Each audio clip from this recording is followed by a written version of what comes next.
تعطل، فلا يخرج أحد إلى محل أو دكان،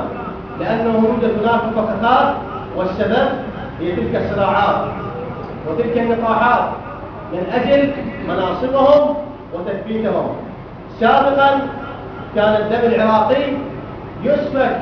في زنزانات السجون، في زنزانات سجون طاغية،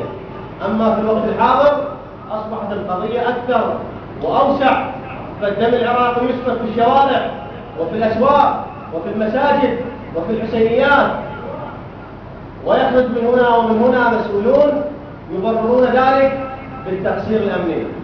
لكنهم من جانب آخر لا يهتمون بتلك الدماء أكثر مما يهتمون بمناصبهم وأماكنهم، فهم بدون استحياء ولا خجل يتكلمون عن مشاريع وهمية لا وجود لها في الشارع،